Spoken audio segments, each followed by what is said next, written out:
स्वागत है आप सभी का आपके अपने YouTube channel class with doctor Dharmendra Verma में। जी हाँ दोस्तों, आज हम पढ़ेंगे माध्यमिक शिक्षा बोर्ड हिंदी अनिवार्य कक्षा 12वीं की पुस्तक पीयूष परवाह का छठा पाठ राजस्थान के गौरव। जी हाँ, बहुत महत्वपूर्ण पाठ है। राजस्थान के गौरव जीवन चरित्र यानी कि कुछ जो महापुरुष जो लोक देवता हमारे राजस्थान में हुए उनका जो जीवन चरित्र है उसको हम इस पाठ में पढ़ने वाले हैं। तो चलिए शुरुआत करते हैं। उससे पहले मेरी आपसे रिक्वेस्ट है, यदि आप चैनल पर नए हैं या अभी तक चैनल को सब्सक्राइब नहीं किया है तो प्लीज़ चैनल को सब्सक्राइब जरूर कर ले, साथ ही बेल आइकन पर भी क्लिक कर ले ताकि और आने वाले अच्छी वीडियोज़ की नोटिफिकेशन आपको मिलती रहे, उनका लाभ बेनिफिट आपको मिलता रहे।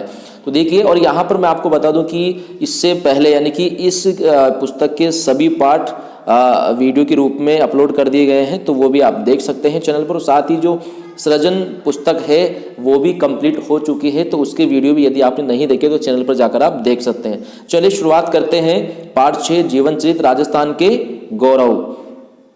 पाठ परिचय देखते हैं। प्रस्तुत अध्याय में राजस्थान के महान जीवन चरित्रों का संक्षिप्त परिचय दिया गया है, जिन्होंने अपने व्यक्तित्व एवं कृतित्व से समाज को नई दिशा दी। देव नारायण जी, बाबा रामदेव जी, संत जाम्बेश्वर जी, पूज्य गोविंद गुरु महाराजा सूरजमल के जीवन चरित्र सदा से प्रेरणा स्रोत रहे हैं।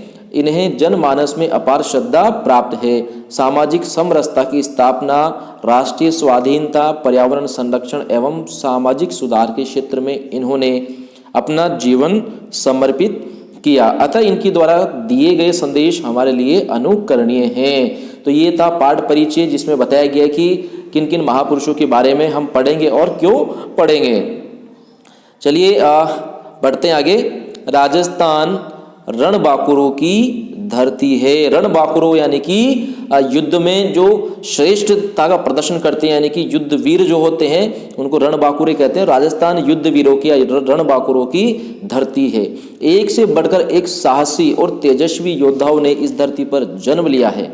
रणभूमि में जिनके रौद्र रूप को देखकर शत्रुओं में भय व्याप्त हो जाता था, ऐसे एक दो नहीं अनेक पराक्रमियों को इस वीर प्रसूता भूमि ने अपनी गोद में पाला है। वीर प्रसूता भूमि, वीर प्रसूता यानी कि वीरों को, प्रसूत यानी जन्म देने वाली, तो वीरों को जन्म देने वाली भूमि यानी कि राजस्थान के लिए ये शब्द काम में लिया गया है। तो राजस्थान की जो भूमि है यह वीर प्रसूता यानी कि वीरों को जन्म देने वाली भूमि है। तभी तो इस भूमि के लिए कहा जाता है केसरी नह निपजे अठे, नह हीरा निपजंत, सिर कटिया खग सामना, इन धरती उपजंत। इस धरती पर न तो केसर पैदा होती है, देखिए उसका भावार्थ जो भी हमने पढ़ा, इस धरती पर न तो केसर पैदा होती है और न हीरो की खाने हैं। यहाँ तो ऐसे ही वीर जन्म लेते हैं जो सिर कट जाने पर भी लड़ते हैं। इस धरती ने जुझारू के समान ही त्यागी, तपस्वी और भक्त भी उत्पन्न किए हैं। हमारे देश में उच्च स्तर के योगी और रणभूमि में वीरगति पाने वाले योद्धा दोनों को ही मोक्ष का अधिकारी माना गया है। देखिए हमारे देश में किन किन को मोक्ष का अधिकारी माना गया है, यहाँ पर थोड़ा सा इसको आप ध्यान रखिए। हमारे देश में उच्च स्तर की योगी और रणभूमि में वीरगति पाने वाले योद्धा, इन दोनों को ही मोक्ष का अधिकारी माना गया है। यही कारण है कि वीर प्रसूता भूमि ने ऐसे श्रेष्ठ पुरुषों को जन्म दिया जो शस्त्र व शास्त्र दोनों में निष्णात थे। निष्णात यानी पारंगत या निपुण। एक और तलवार के धनी थे तो दूसरी ओर पहुंचे हुए सिद्ध भी थे। अपनी सिद्धियों और शूरता का उपयोग, वीरता का उपयोग जिन्होंने अन्याय का प्रतिकार करने, लोक जागरण में तथा समाज में समता निर्माण करने में किया। परिणाम स्वरूप शताब्दियों के बाद आज भी हम लोग उनके नाम का स्मरण करते हैं। उनकी समाधियों पर मेले लगते हैं और उन मेलों में दूर दूर से यात्रु पैदल चलकर भी लाखों की संख्या में पहुंचते हैं और अपने कष्टों को दूर करने की मनोती यानी कि जो इच्छाएं हैं, मनोकामनाएं वो मांगते हैं। देखिए दूर दूर से यात्रु यानी कि यात्री, जो पैदल जाते हैं यात्री, तो उन्हें यात्रु कहा जाता है। तो यात्रु का अर्थ है यात्री, जो पैदल चलकर भी लाखों की संख्या में यहाँ पहुँचते हैं और अपने दुखों को दूर करने के लिए मनोकामनाएं मांगते हैं।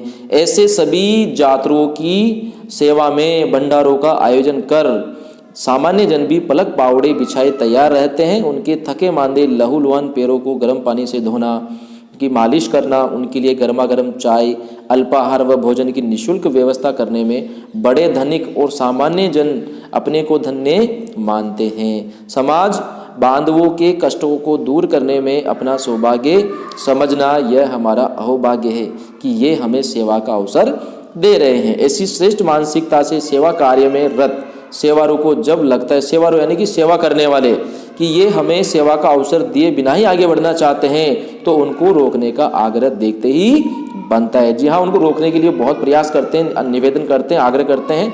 कोई तो उन यात्रियों की सेवा करने के लिए उनको हाथ जोड़कर विनती कर रहा होता है, कोई सड़क पर लेटकर यह कहते हुए भी सुनाई देता है कि आपको जाना है तो हमें रोंद कर ही जा सकते हैं, अन्यथा हमें सेवा का लाभ तो देना ही पड़ेगा। ऐसे अविस्मरणीय दृश्य हर वर्ष इन दूर दूर से पैदल चलकर आने वाले यात्रियों को उनके मार्ग में स्थान स्थान पर दिखाई देते हैं।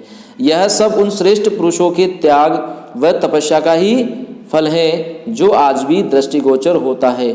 हम ऐसे ही नरपुंगों के कर्तव्य से अपना जीवन प्रकाश में बनाए। नरपुंगों यानी कि नरों में श्रेष्ठ, समता में समरसता का संचार करें और लोक सेवा में लगकर अपना जीवन धन्य कर ले। तो देखते हैं कौन कौन से महापुरुष हैं। सबसे पहले देखते हैं देव नारायण जी। देखिए, देव नारायण जी बगड़ावत कुल के थे और बगड़ावत नागवंशीय गुजर थे, इसलिए सारा गुजर समाज देव नारायण जी को श्री विष्णु का अवतार मानता है। किसका अवतार मानता है? श्री विष्णु का अवतार। आपने राज्य क्रांति कर अपने समय के अत्याचारी शासन का अंत किया था। किसने? देव नारायण जी ने। आपके जन्म समय के संबंध में काफी मतभेद है, फिर भी लोक मान्यताओं, प्रमाणों तथा तत्कालीन राज्य वंशों से सामंजस्य बिठाने पर आपका जन्म युगाप्त 4142 विक्रम संवत 1097 की माघ शुक्ल सप्तमी यानी कि भानु सप्तमी को हुआ माना जाता है। देखो, माघ शुक्ल सप्तमी को इनका जन्म माना जाता है। चौहान राज ने बगड़ावतों को गोठा की जागीर दी थी। यह जागीर वर्तमान भीलवाड़ा के आसिंद से अजमेर जिले के मसूदा तक का खारी नदी के आसपास का क्षेत्र माना जाता है। तो देखिए, चौहान राज के जो बगड़ावत थे उन्होंने गोठा की जागीर दी थी। राणा दुर्जनसाल के अत्याचारों से बालक देव नारायण को बचाने हेतु माता सोडी खठाणी इन्हें अपने पीहर देवास ले आई। देखिए, जो दुर्जन साल था, ये राणा दुर्जन साल था, अत्याचार करते थे उस समय, तो इनसे बचाने के लिए जो बालक देव नारायण जी थे उनको माता सोडी खठाणी इन्हें अपने साथ कहाँ ले आई? पीहर देवास। अब देवास में ही इनका पालन पोषण होने लगा। बचपन में ही घुड़सवारी, शस्त्र संचालन सीखा और साथ ही साथ शिप्रा के किनारे यानी शिप्रा नदी जो है उसके किनारे उज्जैन सिद्धवट में वह साधना भी करने लगा। सिद्धवट के योग्य गुरुओं ने उन्हें आयुर्वेद के साथ तंत्र विद्या भी सिखाई। देखते ही देखते देव नारायण एक कुशल योद्धा के साथ साथ आयुर्वेद और तंत्र शास्त्र के भी पंडित हो गए। अब उन्हें अन्याय और अत्याचार को समाप्त कर धर्म की स्थापना का अपना जीवन लक्ष्य समझ में आ गया। बगड़ावतों का अनन्य मित्र छोटू भाट इसी दिन की प्रतीक्षा कर रहा था। वह इन्हें गोठा ले चलने हेतु देवास आ गया। कौन आया? बगड़ावतों का अनन्य मित्र छोटू भाट। छोटू भाट, माता सोडी तथा कुछ अंग रक्षकों के साथ ये देवास चल पड़े। धार में स्थित महाकाली की आराधना के समय राजा जय सिंह की बीमार पुत्री पीपल दे को अपने आयुर्वेद के ज्ञान से भला चंगा कर दिया। वही पीपल दे से उनका विवाह हो गया। तो देखिए, जो देवनारायण जी थे वो जाते हुए रास्ते में जो राजा जय सिंह की बीमार पुत्री थी पीपल दे, जो बीमार थी उसका आयुर्वेद से इलाज कर दिया, उसको सही किया। उसके बाद जो पीपल देव थी, पीपल दे, उनसे ही इनका विवाह हो गया। तो देवनारायण जी का विवाह किससे हुआ? पीपल दे से। अपने आयुर्वेद ज्ञान तथा सिद्धियों से लोगों के कष्टों को दूर करने लगे, जिससे उनका यश चारों ओर फैलने लगा। देवनारायण लोगों के कष्ट हरने वाले साक्षात भगवान ही बन गए। निनल दे की कुरूपता दूर करना, सारंग सेठ को पुनर्जीवित करना, सूखी नदी में पानी निकालना इत्यादि इनके चमत्कार माने जाते हैं। तो देवनारायण जी के जो चमत्कार माने जाते हैं वो आप देख सकते हैं। इनके गोठा पहुंचते ही सभी इनसे आ मिले। गोठा में अमन चैन कायम कर जनता को ढांढस बंधाया, किंतु उनके पूरे राज्य और पड़ोस के राज्य में राणा के अत्याचार उसी तरह चल रहे थे। उनके कुशासन को समाप्त करने के लिए दुर्जनसाल के साथियों को एक एक करके परास्त किया और राज्य क्रांति कर सुशासन स्थापित किया देवनारायण जी ने।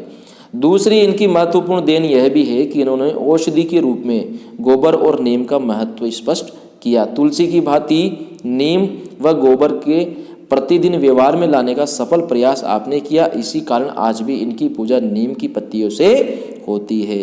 तो देखिए देवनारायण जी का जो महत्वपूर्ण कार्य, एक तो उन्होंने जो राणा था उसके जो अत्याचार वो करता था दुर्जनशाल, उसको समाप्त करके सुशासन की व्यवस्था वहाँ पर की। साथ ही दूसरी महत्वपूर्ण देन, इन्होंने औषधि के रूप में गोबर और नीम का जो महत्व है उसको स्थापित किया। इसी कारण आज भी जो देवनारायण जी हैं उनकी पूजा नीम की पत्तियों से होती है। ध्यान रखिएगा, देवनारायण जी की पूजा नीम की पत्तियों से होती है। बढ़ते हैं आगे, अगले महापुरुष है बाबा रामदेव। राजस्थान के पश्चिमी क्षेत्र का एक नगर पोखरण, जो आज परमाणु विस्फोट स्थल के रूप में संसार के मानचित्र पर उभरा है, इसी नगर के समीप आज से लगभग 653 वर्ष पूर्व विक्रमी संवत 1409 में भाद्रपद शुक्ल द्वितीया को रुणीचा के तंवर वंशीय ठाकुर अजमल जी व माता मीणादे के घर रामदेव अवतरित हुए। देखिए रुणीचा जो गांव है वहाँ पे अजमल जी और माता मीणादे के घर में रामदेव जी का अवतरण हुआ। और शेषवावस्था में ही मारवाड़ी कहावत पूतरा पग पालने दिखे, यानी कि पूत के पग पालने में ही दिख जाते हैं, को चरितार्थ करते हुए उपनते दूध को नीचे रख माँ मीणादे को अपना चमत्कार दिखाया। कुछ बड़े होते ही गुरु बालकनाथ से शिक्षा लेना प्रारंभ किया। देखिए जो बाबा रामदेव जी थे, जो एक लोक देवता आज के समय में एक महान लोक देवता माने गए हैं, तो इन्होंने शिक्षा किससे ली? गुरु बालकनाथ से। इसको भी आप थोड़ा ध्यान रखिएगा, बाबा रामदेव जी ने शिक्षा ली गुरु बालकनाथ से। इतिहास धर्म दर्शन के साथ साथ अस्त्र शस्त्रों की शिक्षा इन्होंने प्राप्त की। किशोरावस्था में ही पोखरण के पास के कस्बे सातलमेर में भैरव तांत्रिक को मारकर संपूर्ण क्षेत्र को उसके आतंक से मुक्त कराया। देखिए सातलमेर में किसको मारा इन्होंने? भैरव नामक जो तांत्रिक था उसको भी बाबा रामदेव जी ने मारा और उसके आतंक से जनता को मुक्त कराया। अब रामदेव ने परिस्थिति को पहचान कर लोक कल्याण में ही अपना जीवन खपाने का संकल्प लिया। राजपूत जाति के होने पर भी उन्होंने दलितों से संपर्क बढ़ाया तथा जम्मा जागरण आंदोलन के माध्यम से उन्हें जागृत कर अच्छाइयों की ओर प्रवृत्त किया। तो देखिए जम्मा जागरण आंदोलन की किसने शुरू किया? बाबा रामदेव जी ने। और क्यों किया? ताकि जो दलित जो लोग थे उनको इस आंदोलन के माध्यम से जागृत करके अच्छाइयों की ओर प्रवृत्त कर सके। जम्मा जागरण का यह पुनीत कार्य मेघवाल जाति के द्वारा ही किया जाता था। शेष समाज उनकी वाणी का श्रवण किया करता था। समाज के पिछड़े बंधुओं के प्रति रामदेव जी का अंतःकरण करुणा व परोपकार से ओतप्रोत था। उन्होंने मेघवाल जाति की कन्या डालीबाई को अपनी धर्म बहन बनाया तथा पिछड़ी बस्ती में हैजा फैल जाने पर अपनी पत्नी को अकेली छोड़कर उनकी सेवा चिकित्सा हेतु दौड़ पड़े। तो देखिए बाबा रामदेव जी ने डालीबाई को अपनी धर्म बहन बनाया और डालीबाई जो मेघवाल जाति की कन्या थी उसे अपना धर्म बहन बनाया। और पिछड़ी जाति में जो अब हैजा फैल गया तो अपनी पत्नी को अकेला छोड़कर भी उनकी सेवा करने हेतु उनका इलाज करने हेतु दौड़ पड़े। कौन? बाबा रामदेव जी। रामदेव जी स्वयं सिद्ध योगी व वैद्यकीय चिकित्सा में पारंगत थे। इस कारण विकलांगता जैसी बीमारियों में उन्होंने लोगों की चमत्कारिक सहायता की। कुष्ठ रोग, हैजा आदि में उनकी चिकित्सा रामबाण थी। इसी कारण वे पीड़ितों को रोग मुक्त कर चमत्कार दिखा सके। उनके चमत्कार पर्चों के रूप में विख्यात है। देखिए बाबा रामदेव जी ने जो भी चमत्कार किए उन चमत्कार को किस रूप में जाना जाता है? पर्चों के रूप में, यानी कि पर्चा दिखाना। लक्खी बंजारे की मिश्री को नमक बनाना, 5 पीरों के कटोरे मक्का से पल भर में लाकर उनके सामने रखना, नेतल दे की पंगुता को दूर करना, सारथी को तथा अपनी बहन सुगना के पुत्र को जीवित करना उनके प्रमुख पर्चे हैं, यानी कि चमत्कार हैं। तो देखिए बाबा रामदेव जी के जो भी चमत्कार हैं, पर्चे हैं, वो आप यहाँ पर पढ़ सकते हैं और इन्हें याद रख सकते हैं। मेरे जीवन का उद्देश्य पूरा हो गया है ऐसा मानकर उन्होंने अपनी लीला मात्र 33 वर्ष की आयु में ही समेट ली। भादवा सुदी दशमी विक्रम संवत 1442 के दिन उन्होंने समाधि ले ली। आज उसी समाधि पर प्रतिवर्ष एक विशाल मेला लगता है जिसमें प्रतिदिन लाखों यात्री दर्शनार्थ आते हैं और उनके गीत गाते हैं, गणी गणी खम्मा हो अजमाल जीरे लाल ने। तो देखिए बाबा रामदेव जी ने समाधि कितने वर्ष की आयु में ली? मात्र 33 वर्ष की आयु में ही इन्होंने समाधि ले ली थी। अब बढ़ते हैं आगे। संत जाम्बेश्वर। प्रकृति प्रदत्त समाज जीवन हमारे देश की मूल आत्मा है। इसी आत्मा के तत्वान्वेषी और सशक्त उद्घोषक थे संत जाम्बेश्वर जी। श्री कृष्ण जन्माष्टमी को जन्मे संत जाम्बेश्वर जाम्बोजी के नाम से भक्तों में प्रसिद्ध है। देखिए संत जाम्बेश्वर जी जो हैं उनको जाम्बोजी नाम से जाना जाता है भक्तों में, और इनका जन्म हुआ कृष्ण जन्माष्टमी को। किनका? संत जाम्बेश्वर या जाम्बोजी का। इनका जन्म नागौर जिले के पीपासर गांव में हुआ। देखिए संत जाम्बोजी का जन्म नागौर जिले के पीपासर गांव में हुआ। बाल्यकाल से ही वे चिंतनशील प्रवृत्ति के थे। 34 वर्ष की आयु में माता पिता का देहांत हो जाने के पश्चात अपनी सारी संपत्ति दान कर दी और सामाजिक उत्थान में लग गए। उन्हें लोग जाम्बोजी कहा करते थे। आप बीकानेर जिले की नोखा तहसील के सम्राथल धोरा आए और अपना मुकाम बनाया। यानी कि सम्राथल धोरा पर आए, बीकानेर में ये स्थान है। बीकानेर जिले की नोखा तहसील में सम्राथल धोरा ये आए और वहाँ पर अपना मुकाम यहाँ पर यानी कि वहाँ पर ये रहने लगे। इसी स्थान पर उन्हें दिव्य ज्ञान भी प्राप्त हुआ तथा ईस्वी 1885 की कार्तिक अष्टमी को उन्होंने प्रथम उपदेश दिया। समाज में धर्म स्थापना व प्रकृति से सहज जीवन के उद्देश्यों को ध्यान में रखते हुए उन्होंने जीवन हेतु 29 नियम बनाए। देखिए कितने नियम बनाए संत जाम्बोजी ने? 29 नियम। तो ये 29 नियम जिन्होंने बनाए वो थे संत जाम्बोजी यानी कि जाम्बेश्वर जी। इन्हें मानने वाले विष्णोई अर्थात विष्णोई कहलाए। तो जो संत जाम्बेश्वर जी थे उन्होंने 29 नियम बनाए और इन 29 नियमों को मानने वालों को क्या कहा गया? विष्णोई। ये सभी नियम सदाचार, जीवन की नियमितता तथा प्रकृति संरक्षण पर ही आधारित है। आपने कट्टरता पर भी निरंतर प्रहार किए, दुष्टों का निग्रह अपने चमत्कारी व्यक्तित्व से किया। आपने सुल्तान सिकंदर लोदी को भी गौ हत्या नहीं करने के लिए राजी कर लिया था। देखिए किसने सुल्तान सिकंदर लोदी को गौ हत्या नहीं करने के लिए राजी कर लिया था? तो वो थे संत जाम्बोजी। समाज को संत जाम्बेश्वर जी के नेतृत्व से एक नई संजीवनी मिली। कई विधर्मी भी उनसे प्रभावित होकर उनके शिष्य बने। सरल व सुखी जीवन के इन नियमों के कारण लोग बड़ी संख्या में उनके अनुयायी बने। अपने विराट व्यक्तित्व के कारण वे सहजी लोक मन के देव बन गए। बीकानेर जिले के लालसर में समाधि लेकर उन्होंने अपनी जीवन लीला पूर्ण की। देखिए संत जाम्बेश्वर जी ने कहाँ पर समाधि ली? बीकानेर जिले के लालसर गांव में उन्होंने समाधि ली। जाम्बेश्वर जी तो चले गए किंतु उनके अनुयायियों ने उनके बताए मार्ग का अनुसरण अपना बलिदान देकर भी किया। प्रकृति की रक्षा हेतु दिया गया वह बलिदान अत्यंत प्रेरक एवं अद्वितीय है। जोधपुर जिले का एक गांव खेजड़ली आज भी इस बलिदान का साक्षी है।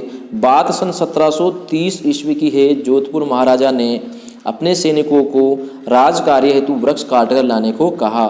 सैनिकों ने खेजड़ली गांव को उपयुक्त समझा क्योंकि इस गांव के प्रत्येक खेत में बहुतायत में खेजड़ यानी शमी के वृक्ष थे। राजा के सैनिक इस गांव में आधम के गांव की ही एक माता इमरता देवी को जब पता लगा तो वे दौड़कर खेत में पहुंची और खेजड़ी नहीं काटने हेतु समझाने लगी। इतने में गांव के लोगों को भी पता चला और वे भी वहां आ गए।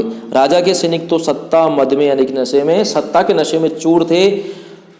मना करने पर भी पेड़ काटने लगे। तो इमरता देवी ने उन्हें ललकारते हुए कहा कि हमारे जीते जी तुम ये वृक्ष नहीं काट सकते।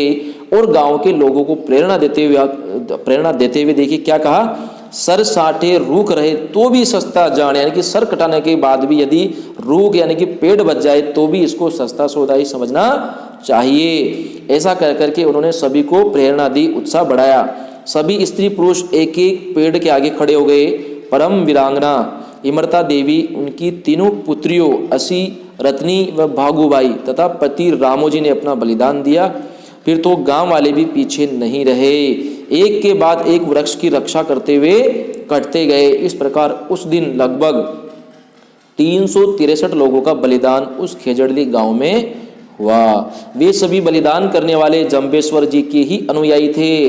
आज भी उनकी स्मृति में प्रतिवर्ष मेला लगता है। हजारों लोग आते हैं, उन्हें अपना श्रद्धा सुमन अर्पित करते हैं तथा प्रकृति व पर्यावरण संरक्षण का संकल्प लेते हैं। यही कारण है कि बिश्नोइयों के गांव में वृक्ष आज भी नहीं काटे जाते, ना ही हिरण मारे जाते हैं। तो देखिए बहुत अच्छी कहानी जो थी, एक घटना, सच्ची घटना, उसको भी हमने पढ़ा, तो इसे भी आप याद रखिए। जोधपुर की खेजड़ी की घटना थी और सन 1730 की जोधपुर महाराजा ने जो अपने सैनिक भेजे उनको पेड़ काटने के लिए, तो पेड़ों को बचाने के लिए किसने, इमरती देवी ने, वहाँ की जो एक महिला थी इमरता देवी, उसने अपने परिवार के साथ बलिदान दिया और साथ ही उनको देख करके प्रेरणा के साथ गांव के अन्य लोगों ने भी अपना बलिदान दिया। तो कुल मिलाकर 363 लोगों ने उस समय यानी कि खेजड़ी जो वृक्ष हैं उनको बचाने के लिए अपना बलिदान दिया। चलिए बढ़ते हैं आगे। पूज्य गोविंद गुरु राजस्थान के धुर दक्षिण में गुजरात और मध्य प्रदेश की सीमाएं जहां पर स्पर्श करती है, वहां एक दिव्य बलिदान का साक्षी बनकर खड़ा है मानगढ़ का विशाल पहाड़। लगभग 1 शताब्दी पूर्व इस सघन वनांचल में वनवासी बंधुओं ने एक व्यापक स्वाधीनता आंदोलन का संचालन किया था। यह अभियान इतना प्रभावी था कि अंग्रेज सरकार घबरा उठी। परिणाम स्वरूप इसे कुचलने के लिए 17 नवंबर 1913 को आयोजित राष्ट्रभक्तों के विराट सम्मेलन में अंग्रेजों ने लाखों वन बंधुओं पर अंधाधुंध गोलीबारी करके 1500 वनवासियों को मौत के घाट उतार दिया। जलियांवाला बाग हत्याकांड से भी भीषण और उससे भी पहले हुआ यह बलिदान आज भी वनवासियों, आदिवासियों के गीतों व कथाओं में रचा बसा है। मानगढ़ के इस पहाड़ पर आज भी चढ़ते हैं तो रोमांच हो जाता है। ऐसे विराट स्वाधीनता आंदोलन का नेतृत्व करने वाले महापुरुष थे पूज्य गोविंद गुरु। और उस आंदोलन का नेतृत्व कौन कर रहे थे? पूज्य गोविंद गुरु। डूंगरपुर जिले के बासिया गांव में 20 दिसंबर 1858 को एक बंजारा परिवार में जन्मे गोविंद को बचपन में संस्कार मिले गांव के शिव मंदिर के पुजारी से। परिवार की घुमंतु जीवन शैली ने दुनिया देखने का अवसर दिया और निर्णायक मोड़ आया 1880 में स्वामी दयानंद सरस्वती के साथ 3 महीने तक उदयपुर रहने से। तो देखिए जो गोविंद गुरु थे वो सन 1880 ईस्वी में स्वामी दयानंद सरस्वती के साथ 3 महीने तक कहाँ रहे? उदयपुर रहे। कितने महीने? 3 महीने उदयपुर रहे। किसके साथ? स्वामी दयानंद सरस्वती के साथ 1880 में। लाखों वनवासी बंधु अशिक्षा, बेकारी, भूख, अकाल, बीमारियों, वैष्णव तथा अंधविश्वासों के साथ साथ सामंती और अंग्रेजी सरकार के अत्याचारों को सह रहे थे। ऐसे पीड़ित समाज को सुधारने का बीड़ा उठाया गोविंद गुरु ने। संप सभा नामक सामाजिक संगठन की स्थापना के साथ ही प्रारंभ हुआ गांव में हवन कुंडों धूणे की स्थापना का कार्य। देखिए जो गोविंद गुरु थे इन्होंने संप सभा नामक सामाजिक संगठन की स्थापना की। तो ये भी एक महत्वपूर्ण प्रश्न बनता है, संप सभा की स्थापना किसने की? गोविंद गुरु ने। और संप सभा क्या है? एक सामाजिक संगठन था। ध्यान दीजिए, संप सभा एक सामाजिक संगठन था जिसकी स्थापना गोविंद गुरु ने की। और प्रारंभ हुआ गांव में हवन कुंडों धूणे की स्थापना का कार्य। गोविंद ने स्वच्छता, भजन सत्संग, बच्चों की शिक्षा, मेहनत करना, चोरी नहीं करना, मद्य मांस सेवन नहीं करना, आपसी विवाद नहीं करना, बेगार नहीं करना और इसी के साथ विदेशी का बहिष्कार तथा स्वधर्म में दृढ़ रहने आदि के भाव स्थापित किए। समाज सुधार की बात गांव-गांव में चली तो गोविंद हो गया अब गोविंद गुरु। लाखों अनुयायी बनने लगे, कंठी रुद्राक्ष धारण करने लगे और समवेत स्वर में लाखों कंठों से गुंजायमान होने लगा यह गीत, भुरोटिया नी मानू रे नी मानू। भुरोटिया यानी अंग्रेज। देखिए यहाँ पर भुरोटिया शब्द किसके लिए काम लिया गया? अंग्रेजों के लिए। तो ये गीत उस समय बहुत प्रसिद्ध हुआ, भुरोटिया नी मानू रे नी मानू, यानी कि भुरोटिया अंग्रेज, मैं तुम्हें कभी स्वीकार नहीं करूँगा। सन 1903 में प्रतिवर्ष मार्गशीर्ष पूर्णिमा पर संप सभा का वार्षिक सम्मेलन मानगढ़ के विशाल पहाड़ पर होने लगा। देखिए शुरुआत कब से हुई? 1903 से मानगढ़ पहाड़ी पर मेला लगने की या सम्मेलन की जो शुरुआत हुई, संप सभा का जो वार्षिक सम्मेलन होता था उसकी शुरुआत हुई 1903 से। इसमें लाखों लोग जुटते थे। स्थानीय सामंत जागीरदार तो पहले से ही नाराज थे, ऊपर से उनके शत्रुओं ने भी कान भरने शुरू कर दिए। जिसका परिणाम यह हुआ सन 1913 का मानगढ़ हत्याकांड। कर्नल शटल के एक आदेश से भक्तों पर गोलियां बरसाई जाने लगी। लगभग आधा घंटा तक यह विभत्स तांडव चलता रहा और जब तक बंदूकें थमी तब तक भारत माता के 1500 से अधिक पुत्र पुत्रियां अपने प्राणों की आहुतियां दे चुके थे। गुरु के पाँव में भी गोली लगी थी, उन्हें गिरफ्तार कर लिया गया था। तो देखिए 1913 में मानगढ़ जो हत्याकांड हुआ उसमें गोलीबारी का आदेश किसने दिया? कर्नल शटल के आदेश पर 1500 के आसपास उस समय इस घटना में लोग मरे और गोविंद गुरु के पाँव में भी गोली लगी, उन्हें भी गिरफ्तार कर लिया गया था। गोविंद गुरु को अदालत ने फांसी की सजा सुनाई, बाद में उसे काला पानी में और फिर आजीवन कारावास में बदल दिया। अहमदाबाद की सेंट्रल जेल में उन्हें रखा गया। विश्व युद्ध में अंग्रेजों की विजय के फलस्वरूप श्रेष्ठ आचरण के कारण या श्रेष्ठ आचरण के आधार पर इन्हें सशर्त मुक्त किया गया। गुरु अब 60 वर्ष के हो चले थे। गुजरात में पंचमहाल में कंबोई नामक स्थान पर जीवन का अंतिम समय बीता। देखिए इनका अंतिम समय कहाँ बीता? गुजरात में पंचमहाल में कंबोई नामक स्थान पर। और इन्हें कौन सी जेल में रखा गया? अहमदाबाद की सेंट्रल जेल में। 30 अक्टूबर 1931 ईस्वी को यहीं से उन्होंने स्वर्ग प्रस्थान किया, यानी कि इनका देहांत हुआ 1931 में। आज भी हर मार्गशीर्ष पूर्णिमा पर हजारों लोग उस पहाड़ पर आते हैं, धूनी में नारियल अर्पित करते हैं और वहाँ की माटी को मस्तक से या माथे से लगाते हैं। बढ़ते हैं आगे। महाराजा सूरजमल हमारे देश से यवनों की सत्ता को सर्वदा के लिए समाप्त करने में महत्वपूर्ण भूमिका निभाने वाले प्रतापी महाराजा सूरजमल का जन्म राऊ राजा बदन सिंह के पुत्र के रूप में श्री रानी देवकी की कोख से 13 फरवरी सन 1707 ईस्वी माघ शुक्ल पक्ष 10वीं संवत 1763 विक्रमी में अपने ननिहाल कामर में हुआ। महाराजा सूरजमल का जन्म कहाँ हुआ? उनके ननिहाल कामर में। जन्म से ही सूरजमल की तेजस्विता से सभी प्रभावित थे। अब देखिए सूरजमल के जो पिता हैं और माता हैं उनका नाम भी आप याद रख सकते हैं, बदन सिंह और रानी देवकी। युवावस्था तक आते आते वे सुदृढ़ शरीर के साहसी योद्धा हो गए। इसी के साथ कूटनीति के खेल में भी वे निष्णात हो गए। राजा बदन सिंह के पुत्रों में वे सबसे बड़े पुत्र थे और गुणों में भी श्रेष्ठ थे, अतः युवराज उन्हें ही बनाया गया। सन 1731 में इन्होंने मेवात के दावर जंग को धूल चटा दी। नवंबर 1745 में उन्होंने अलीगढ़ के नवाब और मुगल बादशाह से युद्ध किया। दोनों पक्ष सूरजमल की सहायता पा लेने को उत्सुक थे। सन 1750 में दिल्ली के बादशाह के मीर बख्शी सलावत खां ने सूरजमल पर आक्रमण कर दिया। नारनौल के पास रात के अंधेरे में सलावत खान की छावनी पर सिंह झपट्टा मारकर सूरजमल ने उसे आत्मसमर्पण के लिए मजबूर कर दिया। संधि में जो शर्तें तय हुई वे युवराज सूरजमल की राष्ट्र भावना की परिचायक है। इनमें देखिए कौन कौन सी शर्तें थी। जो महाराजा सूरजमल थे उन्होंने सलावत खां की छावनी पर झपट्टा मारकर उनसे आत्मसमर्पण कराया और जो संधि हुई उनमें भी क्या क्या शर्तें रखी? मुगल सेना पीपल के वृक्ष नहीं काटेगी तथा मंदिरों का अपमान नहीं किया जाएगा, नहीं किसी देवालय को क्षति पहुंचाई जाएगी। तो देखिए महाराजा सूरजमल द्वारा जो संधि की शर्तें तय की गई उनको भी आप याद कर सकते हैं, बहुत महत्वपूर्ण प्रश्न है। तो ये 2 शर्तें उन्होंने रखी। राजा बदन सिंह के निधन के बाद 9 जून 1956 ईस्वी को सूरजमल विधिवत रूप से भरतपुर राज्य के राजा बने। कहाँ के? भरतपुर के राजा बने सूरजमल जी। इसके 6 महीने बाद ही अहमद शाह अब्दाली भारत में घुस आया। दिल्ली के बादशाह ने बिना लड़े ही आत्मसमर्पण कर दिया। दिल्ली फतह कर अब्दाली ने सूरजमल को दबाने का विचार किया। महाराजा सूरजमल ने अहमद शाह अब्दाली को समझौता वार्ताओं में उलझाने की रणनीति अपनाई। इसी समय भरतपुर नरेश ने वह ऐतिहासिक पत्र लिखा जिसमें उन्होंने अब्दाली का मनोबल तोड़ने की कोशिश की तथा उसे चुनौती भी दी। पत्र पढ़ने के बाद उसे डिग, कुमेर और भरतपुर के सुदृढ़ किलों की ओर बढ़ने की हिम्मत ही नहीं हुई। इस प्रकार तुर्कों को उन्हीं के हथियार से मात देने वाले छत्रपति शिवाजी महाराज सरी का एक और वीर पुरुष भारत की धरती पर अवतरित हुआ। तो वो कौन था? महाराजा सूरजमल।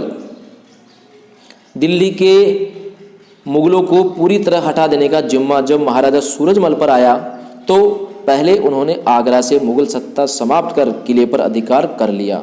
कुछ ही समय में उन्होंने दक्षिण में चंबल तक के क्षेत्र पर विजय पताका फहराई। पूर्व दिशा में हरियाणा का पूरा क्षेत्र भी उनके अधिकार में आ चुका था। अलीगढ़, हापुड़ तथा गढ़ मुक्तेश्वर तक अपने प्रभाव का विस्तार कर लिया था। आगरा में मुगल आक्रमणकारियों के सभी निशान हटाते हुए महाराजा ने पूरे दुर्ग को दूध व यमुना जल से धुलवाया। उसके बाद शास्त्रोक्त विधि से हवन कर आगरा नगरी को यवनों के दुष्प्रभाव से मुक्त कराया। किसने? महाराजा सूरजमल जी ने। पेशवा के असामयिक निधन के बाद अब स्वयं महाराजा सूरजमल ने दिल्ली को मुगलों से पूरी तरह मुक्त करने का निश्चय किया। उन्होंने 3 तरफ से दिल्ली को घेर कर गोलाबारी शुरू कर दी। रूहेले भरतपुर के वीरों की मार से लगातार पीछे हटते जा रहे थे। ऐसे समय महाराजा हिंडन नदी के एक नाले को पार करने आगे बढ़े, तभी वहां छिपे बैठे रूहेले बंदूकचियों ने जबरदस्त गोलीबारी शुरू कर दी। अचानक हुए हमले में सैनिक संभलते तब तक महाराजा सूरजमल के प्राणघातक चोट लग चुकी थी। रविवार 25 दिसंबर 1763 ईस्वी के दिन सायंकाल लगभग 5 बजे महाराजा सूरजमल का निधन हो गया। तो इस प्रकार महाराजा सूरजमल राजस्थान के ही नहीं बल्कि पूरे देश के लिए एक प्रेरणा थे, जिन्होंने जो यवन शासक थे उनसे इस देश की रक्षा की। तो दोस्तों ये था आज का पाठ आप सभी के लिए। यदि इस पाठ को आपने अच्छे से पढ़ा होगा, समझा होगा, तो मैं कह सकता हूं कि इस पाठ से संबंधित जो भी महत्वपूर्ण प्रश्न उत्तर है, चाहे वस्तुनिष्ठ हो, लघुत्तरात्मक या निबंधात्मक, आप उन सभी का जवाब आसानी से दे सकते हैं। यदि फिर भी आपको दिक्कत हो तो इस पाठ को आप दोबारा अच्छे से समझें, अच्छे से पढ़ने का प्रयास करें, ताकि आप किसी भी तरह के प्रश्न का जवाब दे सके। तो उम्मीद करता हूं आपको ये वीडियो अच्छा लगा तो प्लीज़ लाइक और शेयर कीजिएगा। चैनल को सब्सक्राइब करना मत भूलिएगा। तो आज के लिए इतना ही काफ़ी है। मिलते हैं अगले वीडियो में एक नई बात और नए टॉपिक के साथ। तब तक के लिए धन्यवाद, शुक्रिया।